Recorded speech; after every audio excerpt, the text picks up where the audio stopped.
Hey everybody, this is Workforce Gaming. I'm Brad along here with Doug. Hi.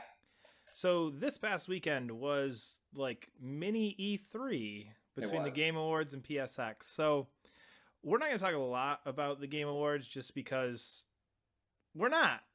But I know. I just think it's largely like most of the stuff what we didn't find super interesting, except maybe one or two trailers, which we will discuss. yes, but overall a lot of remasters, some PC stuff and just stuff that we don't really want to necessarily spend the time talking about. But what was your overall thoughts on the Game Awards? I like the Game Awards. I think they're pretty. I've watched the Game Awards shoot for like maybe 10 years now. I think I've been watching like pretty much every single one, and then there are definitely some ups and downs. But I'd say like the last few awards are just like they've been better than they've ever been before.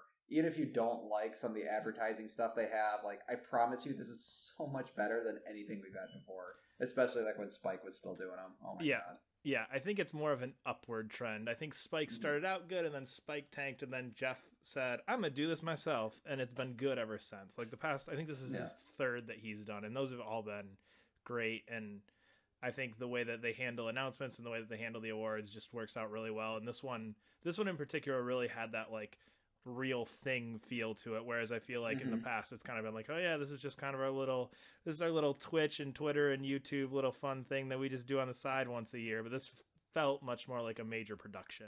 Yeah, and it felt like too, like the people who are actually giving out the awards actually understood what they were giving out the awards for. I think like especially with previous like Spike TV and stuff, or like when they had celebrities, like, well, this is the award for these three games that I haven't quite heard of before, but this one won, okay. But they actually had like people from like they had like the head of Insomniac Games giving out awards. Like I thought that was kind of interesting. Yeah, yep. They had Or the they had a respawn guy and yeah. Like yeah. they had industry people giving awards out to industry people, and I really appreciate that as opposed to just here's a random celebrity. It's actually like it felt like there was just in the handing over the award. I thought felt kind of special. I thought the like literally the only thing I thought that was kind of like about it. I don't even want to go too much into it because I don't know the whole story. It was the whole Geoff Keighley talking about Kojima was just like strange in like ways that I feel like I do not know the whole story. Yeah, that was very much one of those things of like, okay, we're getting a bit too personal here. Let's leave it at, yeah, he couldn't make it last year. He had some shit. And he's here now, so here's his award, as opposed to like the 10-minute ramble that was that whole thing. Yeah, that was really really odd. And then I also thought the Gillette commercials were a little strange. It's one of those things where like I love Kyle Bossman and he was like the perfect guy to do that because every time they cut to him, he was just like, "And I'm here with this," and he like clearly had no clue what the hell to do with himself. I He's like, "I'm just gonna make this awkward as hell, and it's gonna be great," and it was pretty great. thought it was really funny because I think that they opened the Game Awards like just before like the last pre-show was this one. I think the skit was something about like making like Oh, the gamer T-shirt guy, T-shirts. yeah. Yeah, it was so funny because he does like this voice about like what it feels like. It's like people who don't really understand people who play video games. And then whenever they had a Gillette commercial with like it was clear Gillette did not understand people who play video games. But it's Mortal Kombat. People love Mortal Kombat, and it's 8-bit. Like people loved 8-bit I stuff, actually thought right? that I actually thought that was pretty cool. I thought that was fine until the guy came out with, like the Gillette robot. He's like, "Oh boy, you beat me again!" Like it could have been a Kyle Bossman skit. That's Like, true. It very much could have been. yeah. I think besides that, I think it was pretty good. I think they're the best they've been so far. I thought like the that Cancer Dragon speech was like amazing. I was like, oh Oh wow, yeah. that was definitely the game to give it to. And I didn't feel super jilted on um, art design. I think art design got to inside, and I was like, I'm okay with this. I think absolutely should have won, but I'm okay with the I inside. think that's like your one category every year is like art design pops up and you're like, I don't care about game of the year, I don't care about best action game, I don't care about best performance. Where's the art design award going? Because that's the only one that's important. Oh my, Bloodborne lost to Ori and the Blind Forest, and that is fucking tragedy. So if we get to some of the games that were announced, the big one we want to talk about here is Death Stranding, which had a new like 8.5 minute trailer. Yeah, this is gonna be a long talk, guys. Buckle in. That's why I'm going to cut you off before your big Bloodborne rant because I don't want to hear it. It's a good But idea. anyway, Death Ori's Stranding. Ori's pretty. It's not that pretty though. Death Stranding had a new trailer come out, and again, like I don't know what I think every time I see this game. I have so many weird thoughts come to my mind because there's this game is nothing right now. Like in my mind, this game is nothing. I can absolutely understand that perspective. And to me, this is like Um, everything. See, see, in my mind, it's just Hideo Kojima slowly piecing together his feature length, and he's just, I'm just going to give you 3 minutes of my game at a time for the next 6 years, and come 2020, you're gonna love it. You know what I think? I think people get like say like, oh, Kojima can get away with this because Kojima's weird and stuff like that, and he can do stuff like this. I think actually more it's that Kojima can do this because he makes great games. Like I feel like when developers do this sort of thing, especially if they don't have like a great track record, like you can't tease like story stuff. You can't tease stuff that's not gameplay if your company hasn't proven to be like a great at doing gameplay. Like Kojima's games have great gameplay.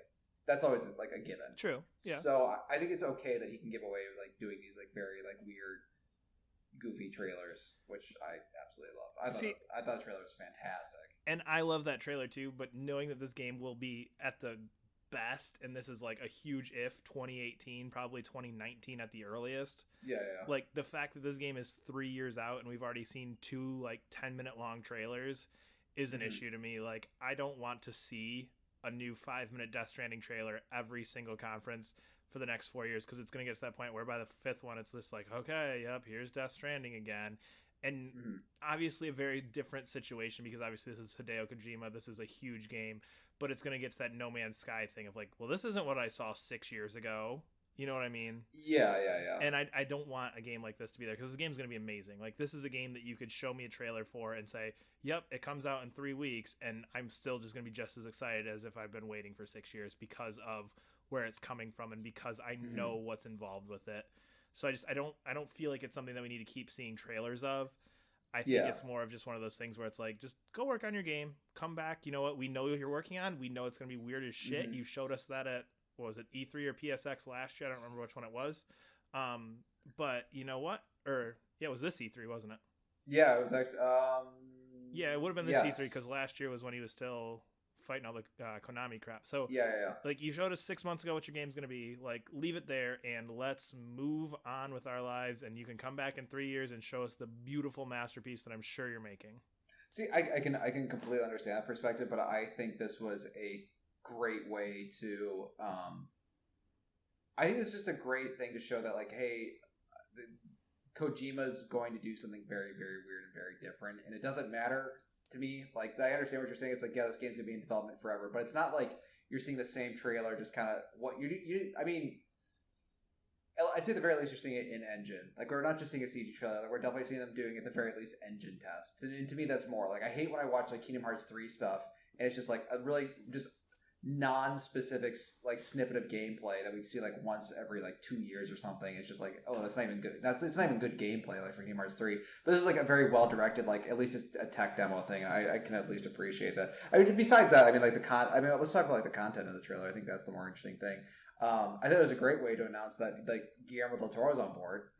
Yeah, that was really weird, because I had that feeling of like, I'm going like, I know that guy. Why do I know that guy? Like, and I was like, it popped like in my head like halfway through. I was like, wait a minute, what the hell is Guillermo del Toro doing in something? I caught that like immediately. I was like, oh shit. But it's just this weird thing of like, yep, we all liked working together in Silent Hills. Konami screwed us over. So you know what? We were enjoying working together.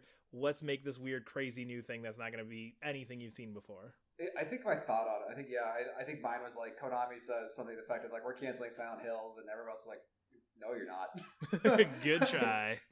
Yeah, we're probably not going to make that game anymore, but we're going to take our whole team and make whatever weird thing. I just think it's kind of ballsy, because I've never seen trailers like that ever. Even Metal Gear, even like the weirdest Metal Gear Solid trailer, even like the Phantom Pain, which was a weird game trailer, was not nearly as crazy as that trailer.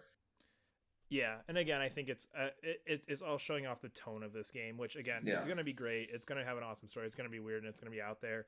And the one thing I do like about this is I like that you're slowly learning more. I think if you're going to do this, like, we're going to hype this game for 4 or 5 years, at least they're doing it in a way that is slowly gaining interest. You know, in the first one, you just go, holy shit, this is weird as hell.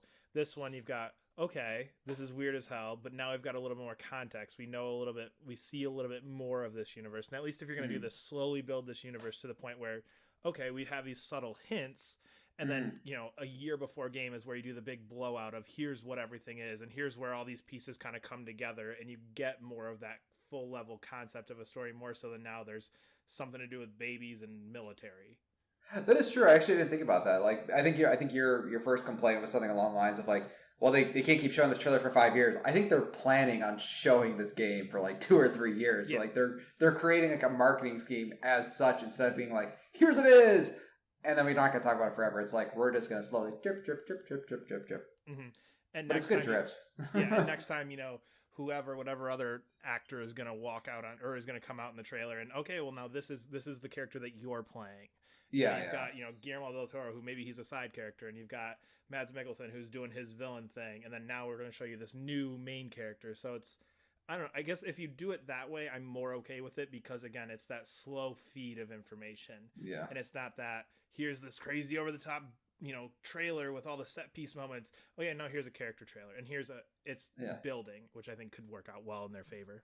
Yeah, but it's and I think even like what you're saying is like it's not just a slow feed of just like a sentence of news. It's like, no, it's an actual trailer. It's like a 5-minute trailer. Yep. That's pretty cool. Yeah. So that was pretty much absent from PSX. I think that's really where we're gonna leave Game Awards, just because the rest of the stuff, like I said, it's not anything super crazy. Mass Effect looks like Mass Effect. There's more Zelda, which I know neither one of us are huge Zelda people. Yeah. But yeah. Oh, Zelda look rough. Sorry. Did definitely have some frame rate issues, but if you caught the Treehouse clip, they were running it on. They were using a Wii U gamepad, so I'm very curious to see what the Switch version is going to look like. I'm sure it'll run better. Exactly. So that's my thing too. Is like, okay, if this is running like this on Wii U, then of course the Switch version is going to be a step up from that. So yeah, I will be very curious to see what that version looks like versus the Wii U running side by side. Mm-hmm. But anyway, so PSX happened as well, and PSX had the big showcase, whatever, I don't even remember what they called it, on Saturday, which again, like, these PSX things are becoming like my favorite things. Like, I don't know why, but like I just feel like PSX has become Sony's big, like, we're gonna throw everything out there. And E3 was great, but this is their like, just here's all the weird stuff. Here's like, if you notice, there was no Days Gone, there was no Detroit, there was no God of War. There was none of the big franchises, with the exception of Naughty Dog. None of their major studios were there, which feels really weird, but at the same time, it's going, okay, E3 is going to be our major studios, and this is going to be all the weird stuff that we know our diehard fans want.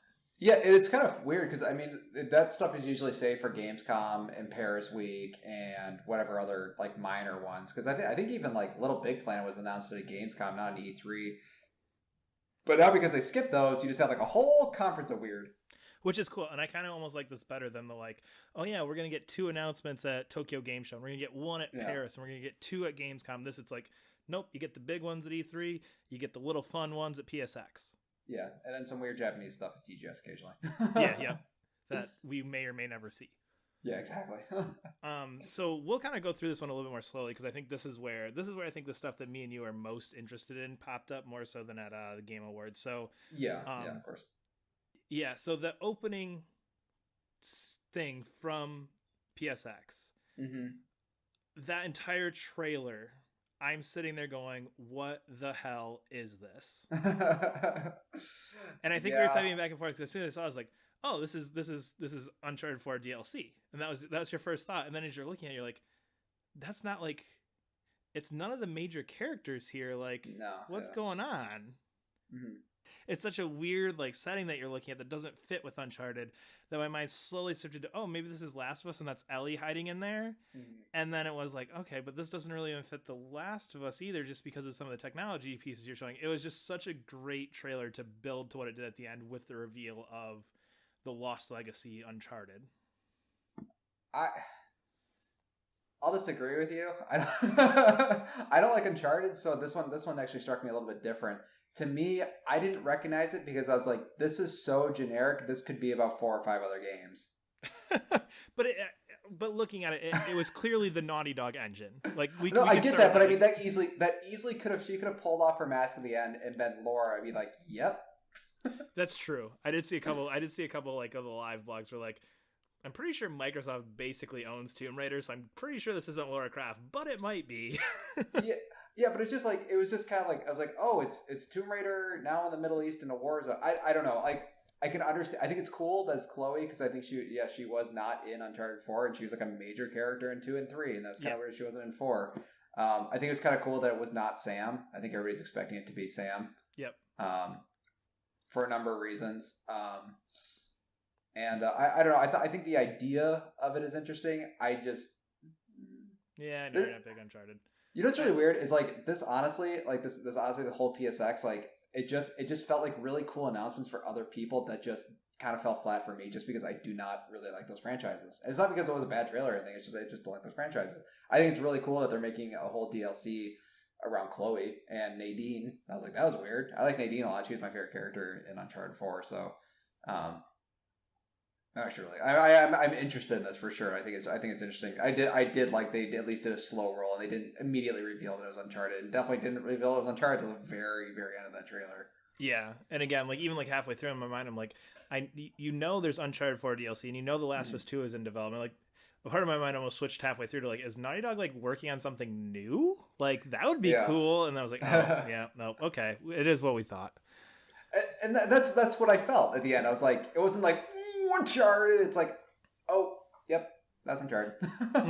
But at the same time, it's cool to see him go a different direction. Like even again that this instantly gets compared to The Last of Us DLC, and just even playing that in a different, being in that universe in a different character was interesting enough that now I'm going, okay, it will be cool because this will be really the first time that we've been completely isolated and separate from Drake. This is they said that he'll be around it, but it's not what focusing on him, which will be interesting and kind of cool to see part of this universe and how this all plays out with somebody else. Yeah, I'm really curious if it's post or pre Uncharted 4 because it could work either way. They said at one of the panels that it was post Uncharted 4. Really? Oh, that's very interesting. That's actually more interesting given Nadine's role in Uncharted 4. Ooh, now I'm excited. Now I'm actually excited.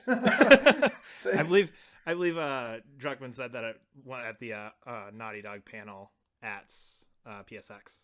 They should have made that more clear at the beginning. Like, Drake's retired. Yeah. And that could be interesting, too, to see how these characters play into the fact that Drake maybe at this point is kind of away from this whole scene. So that could be interesting, too. Yeah. Moving on, though. The one that everybody knew was coming for like a week. Marvel vs. Capcom 4, which is now Marvel vs. Capcom Infinite. Yes. Yeah, CG trailer. It's going to be cool. That's about all I got. They did a gameplay trailer at Capcom Cup that looked like Marvel vs. Capcom. I mean, I'm excited because I love Marvel vs. Capcom, but there's in my mind it was like, okay, yep, that's what I expected, that's what I wanted, we're good. Oh, that's so weird. I thought you'd be all over this one because I'm not a huge Marvel vs. Capcom fan. I like the idea of it. I am, but it's one of those things that it's hard for me to get excited about because it's like, yep, that's what it is. You know what I mean? It's one of those things where it's like, I'm very excited about that. I will be buying that right away. But it's exactly what I expected it to be. There was nothing in there that made me go, oh my God, like this is crazy. It was like, oh, that's true, yeah. That looks pretty cool. I like the way they're using Infinity Stones. That seems like a very neat mechanic to throw in there to change things up a bit. But again, it's what I wanted. It's perfect. It's exactly like, again, this is the trailer I want to see. This is what I want to, yep. Okay, we're doing it. It's happening next year. Let's go.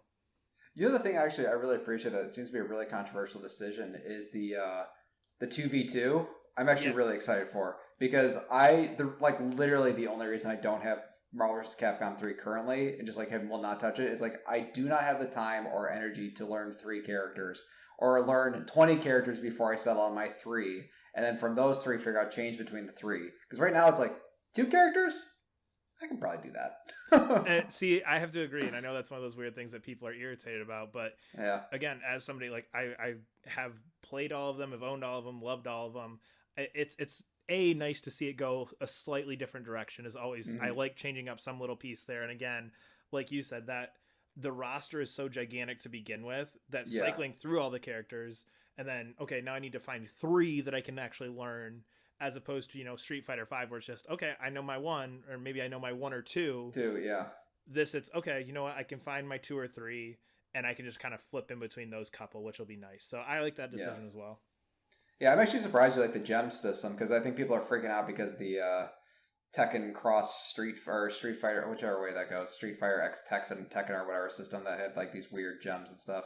But gems have been around for like freaking ever. I think the original like Marvel fighting game that Capcom developed forever ago had gems. So it's just like part of the series kind of thing. Yeah, it's one of those things that comes and goes, and it gets subtle tweaks every time, and Mm-hmm. it'll be curious. It's always curious to see how it plays out, and it's one of those things that every fighting game has their unique little thing like that, and that just happens to be the one that they use. So I don't see it as being something that's going to be detrimental to the game at all. Yeah, I guess we'll see. I guess I can't wait for somebody who plays 100, 200 hours to say how it's the worst thing ever. Oh, yeah. I'll never me be and that my anyway. 20 will be very happy. Yeah. But I think especially just because Marvel movies are so ubiquitous now, it's like you need to open up the gameplay just a little bit, guys. Just a little bit. Yeah. And what became kind of a cool trend that at PSX is they did a lot of the just the sudden like, oh, yep, it's there today. They did, I think, 5 or 6 of these.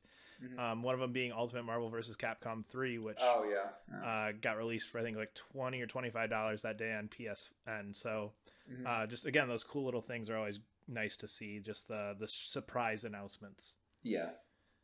I might actually pick that up too. What? I actually might pick that up. I'm actually kind of excited to pick that one up. It's one of those ones that I'll buy again as soon as I see it cheap. Yeah, exactly. Yeah, just like, what's the next sale? Give it to. I'm so bad at rebuying games. I hate rebuying games so much. And so the next one, this order may be out of order because so much stuff happened that I was having a hard time keeping track of what order things happened in. But Sean Layden came out wearing a Wipeout shirt. Yeah. And kind of teased his little like Crash Bandicoot moment from last year in a great way. Just going, yeah, decided not to make you guys wait this long this year, and just went straight into the Wipeout collection trailer. Which is a cool way to kind of play on some of those things that have happened at prior PSXs when it comes to Final Fantasy VII and Crash Bandicoot. Have you played Wipeout, by the way? Just 2048. Okay, because I freaking love Wipeout. I love Wipeout. This was like one of my favorite announcements. This was one of those things that I saw. And was just like, okay, cool. I like it because it's a racing game that's not just here, sit in your super pretty car and drive super pretty normal roads. It's like, nope, this has some background to it that you need to know and has some weird elements to it. Yeah, this is far less about actually racing and just like trying not to die. Like, like it's such a crazy. If you haven't played Wipeout, it's like it's a super crazy fast racer. And I think the thing that made me more excited about this, because I actually don't generally like remasters and collections, is that it has 2048 on it. HD Fury and HD, like you can play this on PS3 right now. They're fine games. They hold up great. Like there's you don't really need to release them on PS4. They already on 1080p and 60 FPS. They look great. But I'm just like really appreciative that because literally a huge problem with the Vita version, and I'm not one to normally pick up about FPS. But if you have a game that runs like 1,000,000 miles per hour, like it needs to hit that 60 frames per second. And the 2048 just didn't.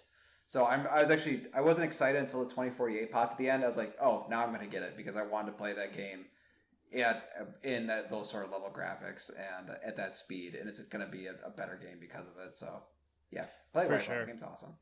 For sure.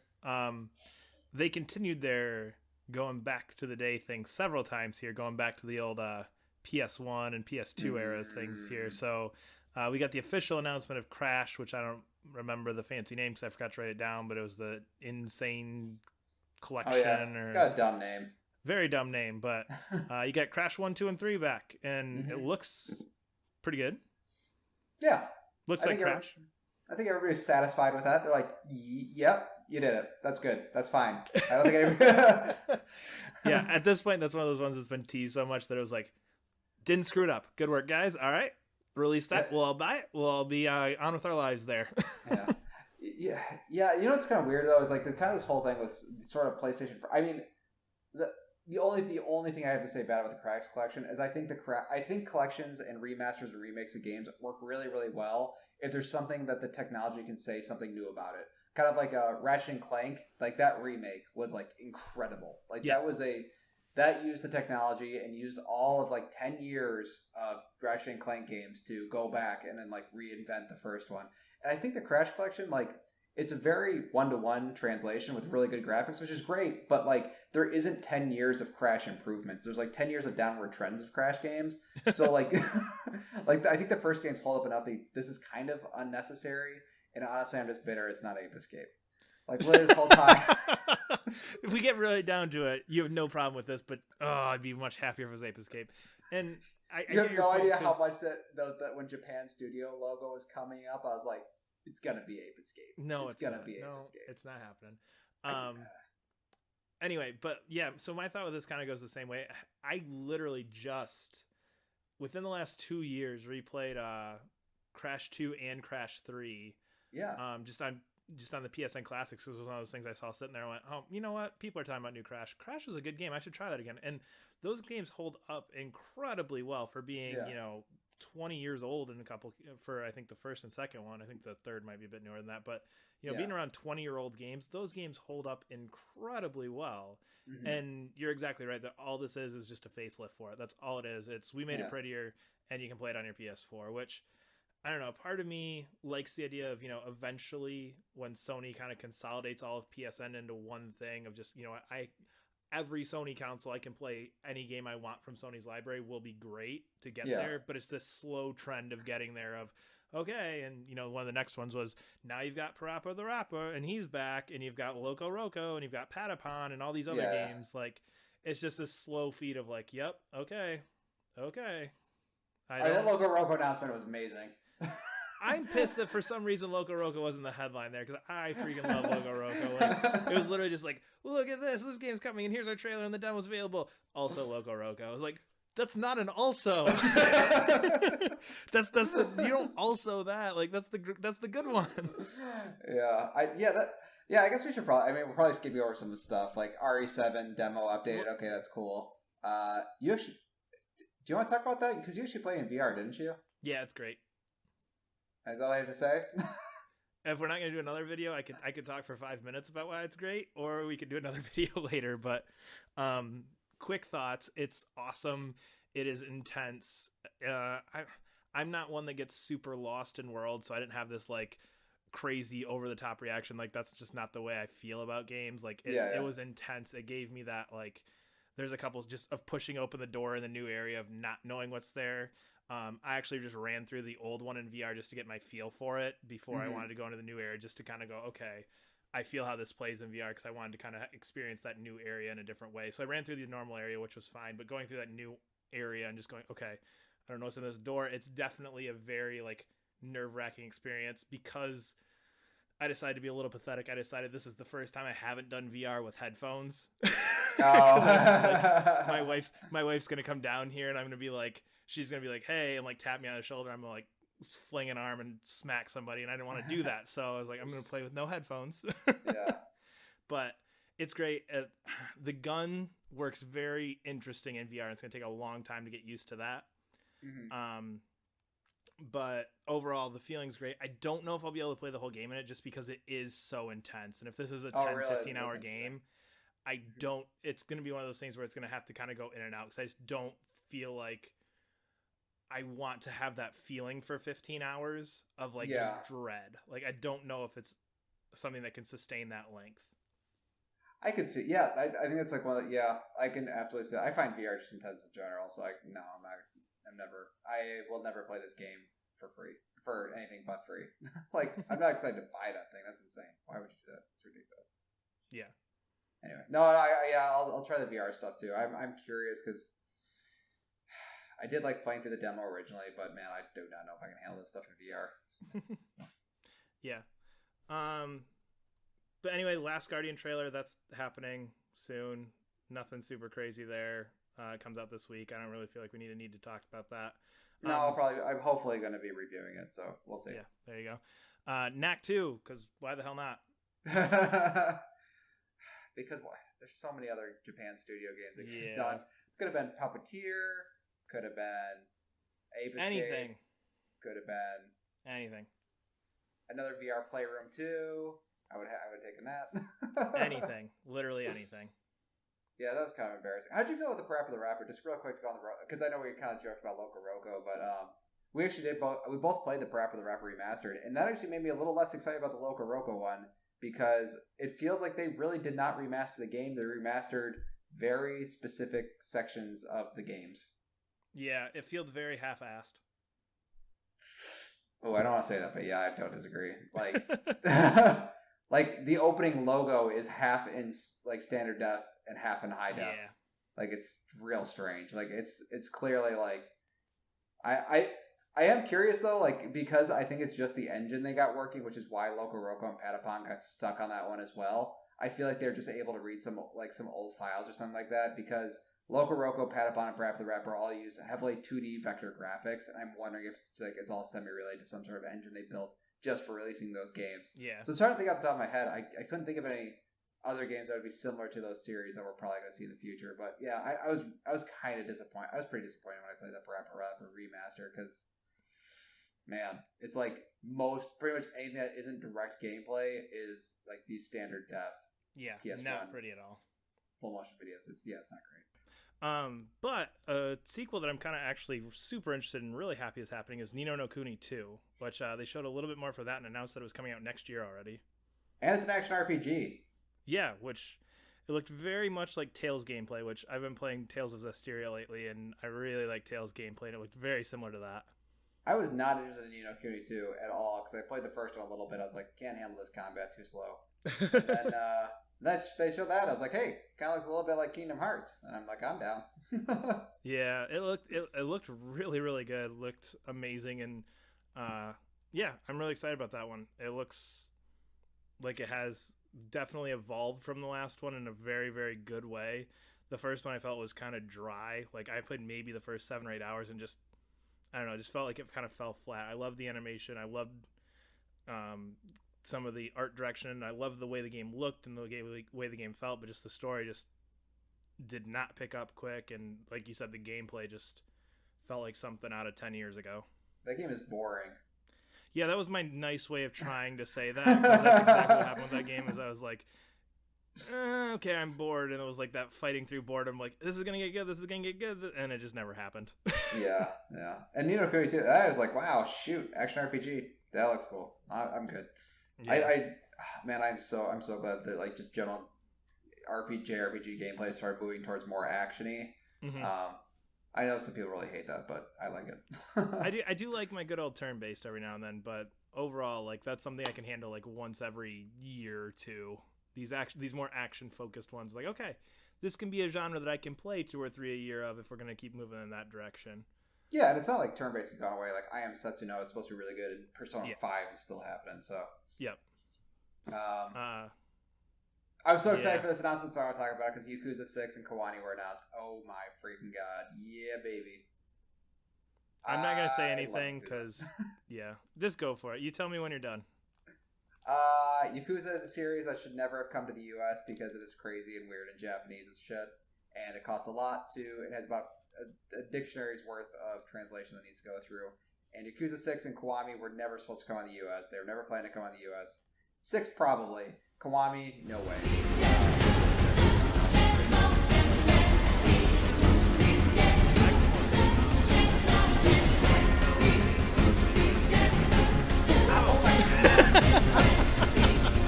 So many great demos.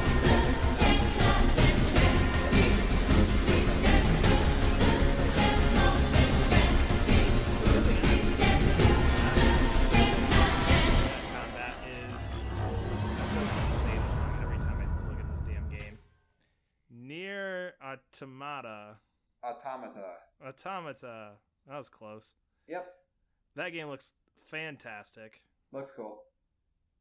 Yeah, it still looks cool. It's always looked cool. I don't know. I don't have anything to say about it. It just always looked awesome. Yep. March 7th. We'll be. Sorry. March 7th. We'll be getting that. Yeah, I think the only thing I do have to say about this that I think is really funny is that as part of the DLC, they're gonna let you play with one of the Final Fantasy 15 characters' weapons, and they showed off like a DLC trailer essentially for that weapon, and the combat looked way better than Final Fantasy 15. Like, it's like, oh, Platinum made a better Final Fantasy 15 combat wise, and like a tenth of the time it took to make Final Fantasy.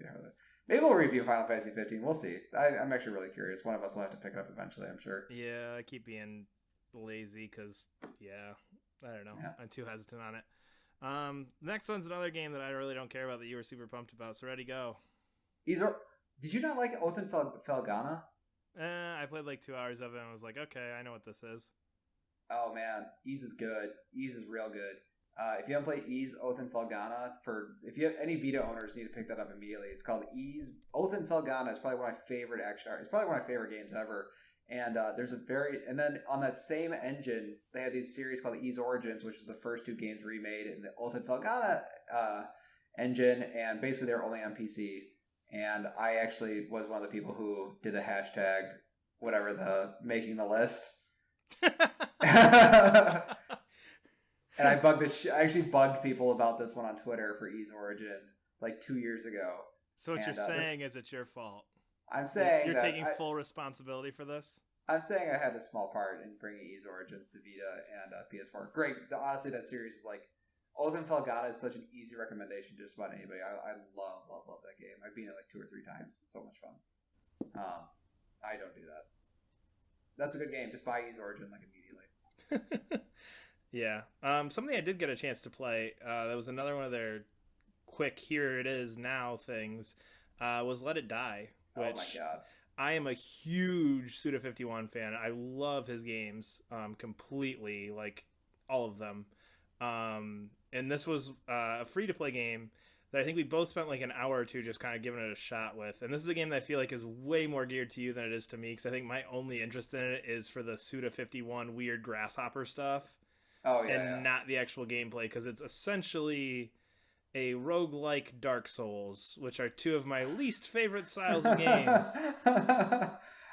Yeah. No, I was surprised because we talked a little bit. It's like, oh yeah, I really like that game. And I played about 2 hours and was like, Brad is going to hate this game in like the next half hour that he plays. Yeah, that's exactly what happened. Is I think I was playing it, and as I was playing, I was like, oh my gosh, this is perfect. This is everything I want. It's all the weird stuff. It's like, this is great. Yeah. And then all of a sudden I was like, oh, this is going to be this for like the next 40 hours of my life. Yeah. So it might be something that I kind of come and go from, just because I love the way Grasshopper makes games, and they do just such a great job of creating these weird random universes that make no sense, but at the same time are just amazing to sit there and like mess with. So I'm very, very curious to like, this is one of those games I really want to like, but I know I'm not going to. Yeah.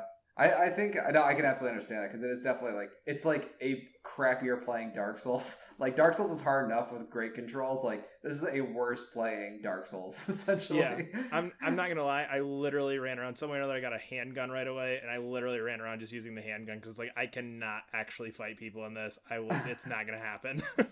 Yeah, I'm still trying to figure out how to block. Like I played like 3 hours this game. I still haven't quite figured out how to block. But yeah, no, it's a really cool game. I definitely really love the aesthetic. Definitely got that good Suda51.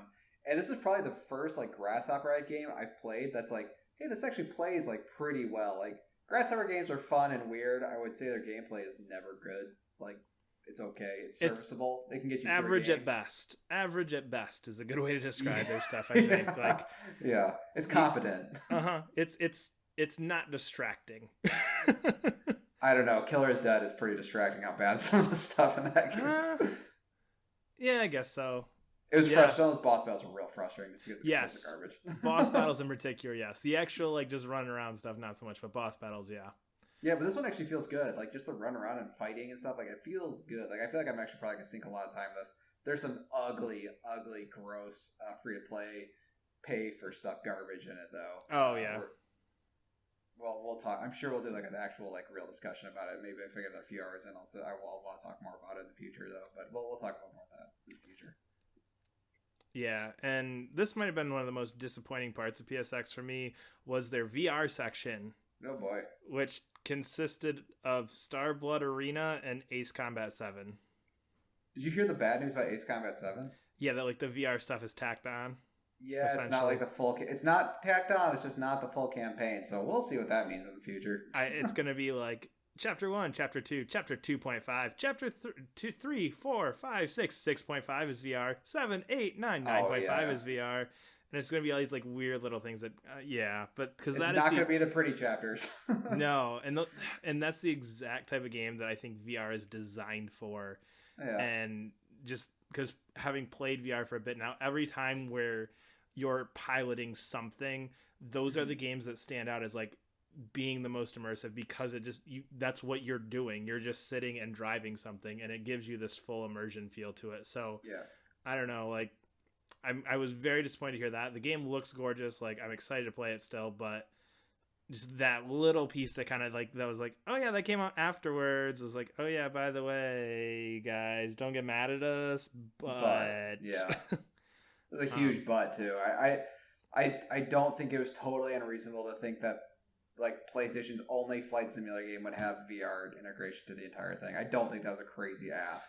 And we'll see. We'll see. I'm not gonna get too mad about it. But like, we'll see what the VR stuff is. If it's just like a photo mode or something, then I'm gonna be pissed. Yeah, it'll be very curious, and especially because I feel like when VR was announced, that was one of those ones that they showed off and was like, oh yeah, VR is coming. We're gonna have real games for it. Ace Combat 7, and everyone's like, oh shit, like they're serious about this. And now it's like, well, I mean, we're serious about it, kind of. But yeah. I mean, it's I like VR. There's definitely some caveats to it, though, for sure. Your games aren't going to look as good as Ace Combat 7 trailer. Yeah. So they did a couple other things here. They talked about the show. They put a new Horizon trailer out, which again looks like more Horizon. I feel like that game's been talked to death at this point. And just that's one of those games where at this point it's 2 months away. It just needs to come out because everybody's pumped for it. So yeah. Don't really feel like there's anything new to talk about there. But of course, the last thing, The Last of Us 2, Last of Us Part 2. Very classy. Yes, can't just stack that 2 on there. That's not classy enough. No. Yeah. It's a reveal trailer. We knew it was coming. I think perfect way to reveal it. It has the feeling on it. It gives you a feel for what's going to be coming. I'm excited. I don't like The Last of Us that much. I don't like it at all, actually. I really think in my mind you really just don't like Naughty Dog. No, I just don't like Naughty Dog like games. I don't like the realistic games. Like, I just don't. Like, I don't enjoy them. And the thing is with The Last of Us, I will say the one thing I do find interesting about The Last of Us, I really, really love the ending of The Last of Us 1. I think that is a fantastic ending. That whole final sequence to the ending discussion is just perfect. And I have a running theory that I'm really, really hoping, because it's called Part 2, deals with the consequences of the ending of the first one. And I think that's a much more interesting story than the story that was in The Last of Us 1. Yeah, there's a lot of good ways they could do this, and I think that was one of those things that came out when the Naughty Dog did their panel, was Neil Druckmann just saying, like, hey, like, we spent time thinking about this, trust us on it. As I think, like, literally his words were, trust us. Because I think that's everybody's thought, is one of the things that sells The Last of Us as being one of the great games of all time is the way that game ends, is that final half hour, an hour of that game. Yeah. And I think everybody always, whenever you see that sequel to something that has that huge impact at the end, is everybody's thought is instantly, this is going to devalue that ending. So I'm very curious to see what plays out from that. And I think seeing that this game, okay, this is several years down the road. It's not a like 3 weeks later situation. It's okay, we let some time pass so these characters have seen some of the ramifications of that already, and then seeing how that's affected some of these things is going to be very interesting to see how the story plays out. Yeah, it's really hard to talk about. I don't know if we can even talk about spoilers, maybe, but like Last of Us, I don't really want to too much, because I just don't like, unless like very specifically you're talking about spoilers sort of thing. But I think it's super interesting they're fighting the Fireflies. Like, that's the main enemy. Like, that's that is crazy. That's real crazy. I'm excited for that. I am honestly, though, just kind of generally worried about the violence of that game. Like, I don't know how that game is going to be. Like, that game is freaking intense and violent as shit on PS3. I don't know what it looks like with realistic rendering technology. That's right, because you originally, like, you stopped after like an hour or two of The Last of Us originally, didn't you? Yeah, I mean, I watched my roommate play through pretty much the entire game, but like me playing myself, I keep stopping like maybe 2 or 3 hours in. I was like, it's just because I like that sort of setting. I don't like that setting for multiple, many hours. And I felt like the game was just too violent for me personally. I don't like realistic violence. I think like good wacky violence, like they announced Bulletstorm remaster, like Bulletstorm, Painkiller, Doom. I like wacky, kind of silly, over the top violence. I think The Last of Us though was like, how are people actually murdered in real life? Like, we investigated for a year or two and tried to recreate that feeling as best as possible. Yeah, it's like, that guy looks like he died. Like, that guy actually, like, it wasn't just like, oh, I'm dead. It's like, oh, that's what a person looks like when they're choking. Yeah. And I wasn't super thrilled for that. I think a lot of the PS announcements, like, I could see as another PlayStation fan, like just another PlayStation fan just sitting slightly to my left would be super excited about. But a lot of these franchises are just franchises I don't really like. I am excited. I think the Last of Us 2 trailer was just, I mean, it, just as a trailer and just as like a reveal was pretty freaking excellent though. Like that looks gorgeous. That game looks awesome, and I think there's some interesting stuff they could do with it. For sure. Well, if you're still listening to us after this long drawn out thing, thanks for listening to us for this whole long drawn out thing. Impressive. I don't know if I can listen to us talk this long. But anyway, we're Workforce Gaming. You can follow us on YouTube, or you subscribe to us on YouTube, and you follow us on Twitter at Workforce Gaming. You should do that. Don't mix those two up because I don't think you can. But anyway, we will see you later. See ya.